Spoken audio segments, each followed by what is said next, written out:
All right, Oval fans. Yes, I'm getting my review up in a timely manner this week. Season 6, episode 19, entitled Airtight.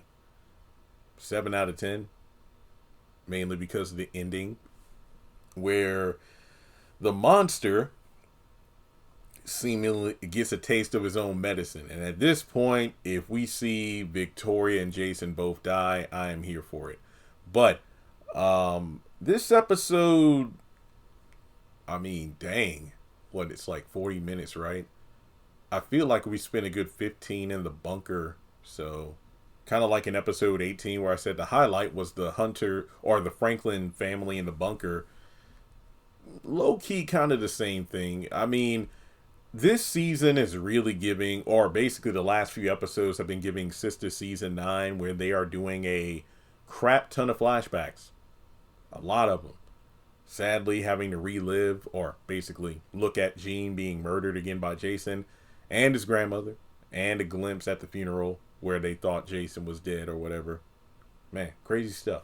But before we go into the review, make sure you take a moment to like and subscribe. Follow me on social media. Links are in the description below.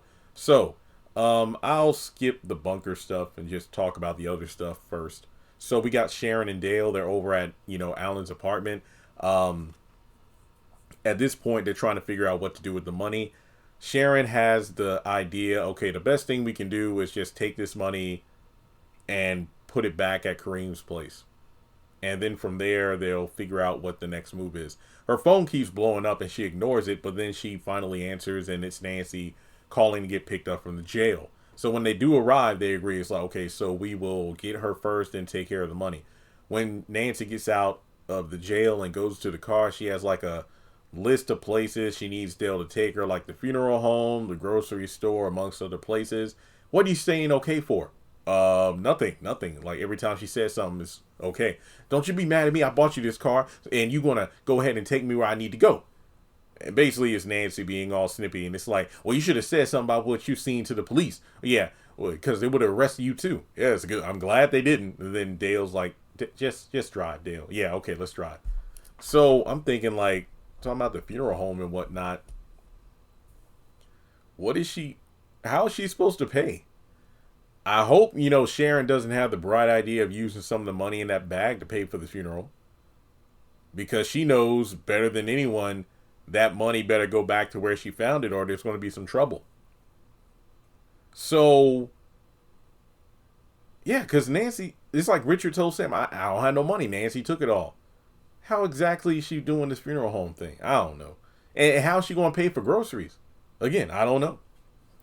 So speaking of, Richard, he and Priscilla are over up in the residency. He's finished, making the bed and everything. And not really much to say about this scene. And like I said in my last review, I don't want to seem like I'm half-assing my reviews, but these scenes are literally rinse and repeat from previous episodes. So it's, Priscilla still being cocky over, the Franklin administration being taken down, Richard being rightfully cautious of everything. Hey, they got a lot of people on their side, and how do you know? This is airtight. And I'm thinking, Priscilla, come on now. Granted, given the fact that this was the long game and you all seemingly came out on top, I can understand you being cocky. However, you would think being in the game for as long as you have been, you know that it's not over until it is over. And even when it's quote unquote over, you still need to, peek over your shoulder because these people don't go down without a fight. It just seems way too easy. And from there, he doesn't want to talk about Nancy, and Priscilla's like, well, you shouldn't keep this whole, you shouldn't keep these feelings bottled up and whatnot, because she knows everything in regards to Nancy and Barry and whatnot. But, Richard did tell her about how Nancy will be getting out of jail soon because Sam, took care of that. Priscilla's a bit confused as to why she hasn't been called yet, but that's when we switch over to Max talking with Bobby, basically saying, hey, the president wants to have Constance vetted, so the best thing you can do is, meet me at the bar, friend. Obviously, he's talking in code, but Bobby isn't picking up what he's putting down. But essentially, he's saying, look, she's probably going to go to this bar later tonight. I need you to be there and do your Bobby thing. Flirt with her to see if we can get some information to see if she's, legit. So Bobby reluctantly agrees because Max says, I'm your pimp. So we go over to Sam talking with Max in the, security control room. And Sam is, put on the,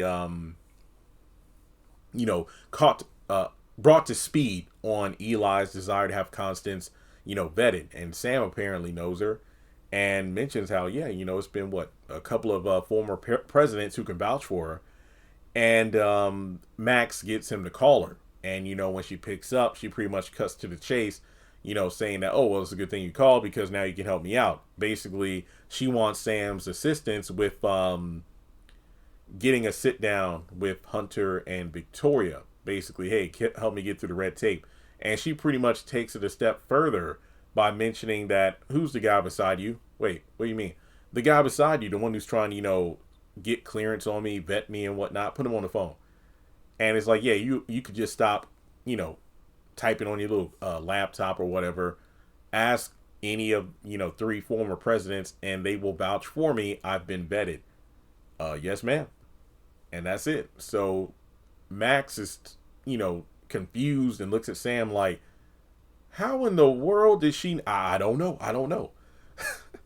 So we shift gears over to the new chief of staff, Alan. Alonzo walks in. He's just flabbergasted that his boy, got this promotion.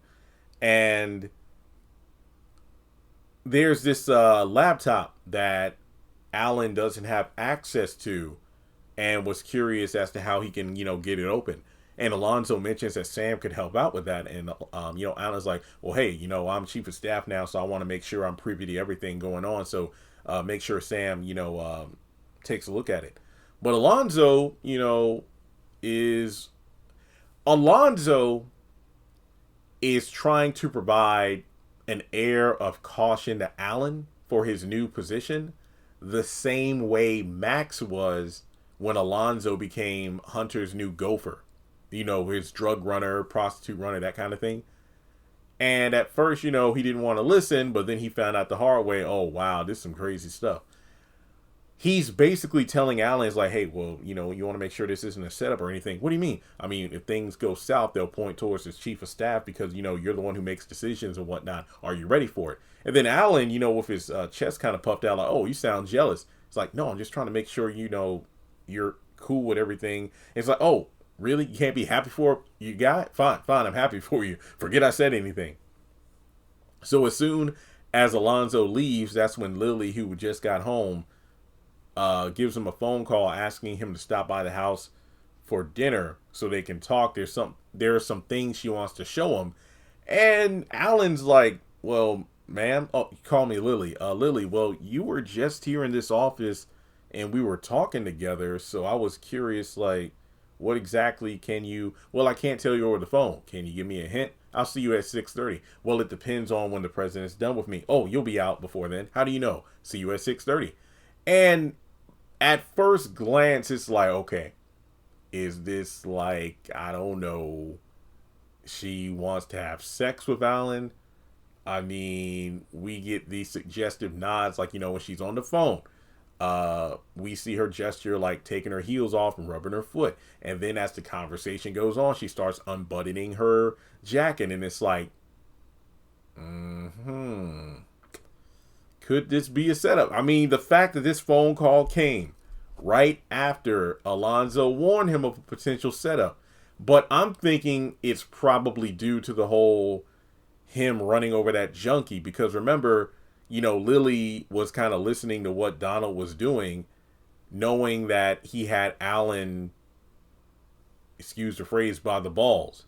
And when she asked Alan in the office, are you compromised in any way? He denied it. So I'm thinking that Lily probably wants to ask him about it. Also, if Sam gives Alan access to that laptop, it is possible he might see the footage and whatnot. I mean, it's just one of those things where we know Donald has the one laptop at his house, and that could be the same laptop he brought to the office.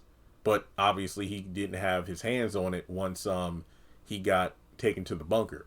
because Kyle came by Alan's apartment with some, disk or hard drives or whatever, saying that this is the only footage of the incident. And I didn't buy that for a second. I feel like that's just a false olive branch to make Alan feel like he has some sort of control. But obviously, this puts Donald in the driver's seat. And if Alan refuses to do something, then Donald can always say, well, about that footage, because he has his own copy. There you go. We live in a digital era. There's the whole thing about, hey, these are the only copies of this, some bull crap. Unless there's a way to detect that this person has a copy on the cloud. But then again, floppy disks are still a thing. I know and some people still have, desktop computers and whatnot. So I don't know. What's that saying? The internet is forever. Yep. Okay, so that pretty much covers everything outside of what goes down in the bunker.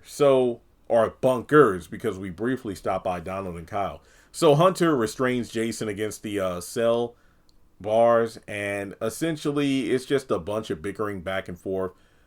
Hunter is acting surprisingly out of character, like he cares about Victoria.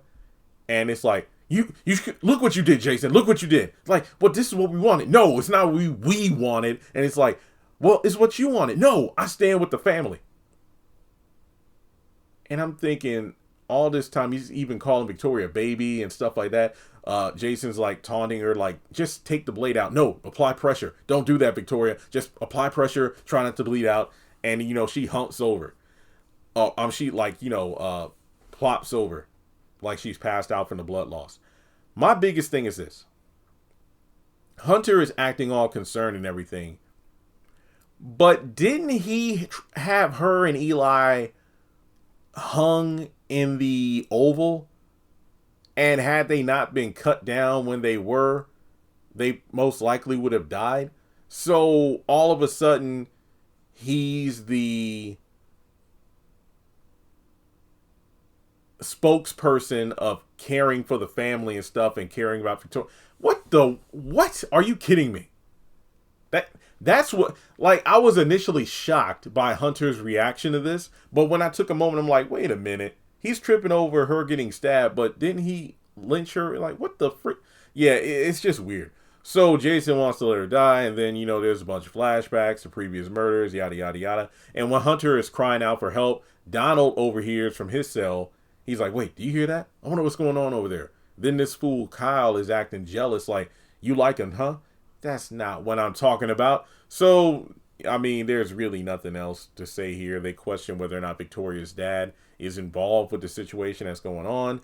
And Donald has zero plans currently. Kyle asks about Alan, and Donald's not sure about anything. So they pretty much just do nothing.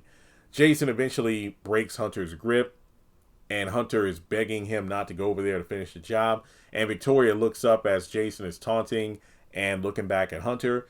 And similar to him pulling the blade out from his boot without her noticing because she turned around, she does the same thing when Jason turns around talking to Hunter. She quietly pulls the blade out of her side, and when Jason gets close, it looks like she stabs him in the neck. Hunter screams out, and that's the end of the episode. So mother and son are apparently going to bleed out and die in the cell, and I could not be happier. So with that being said, that is the end of my episode review for season 6, episode 19. 3 episodes left, I believe. The 16th, the 23rd. What in the world? The 16th, the 23rd, and the 30th.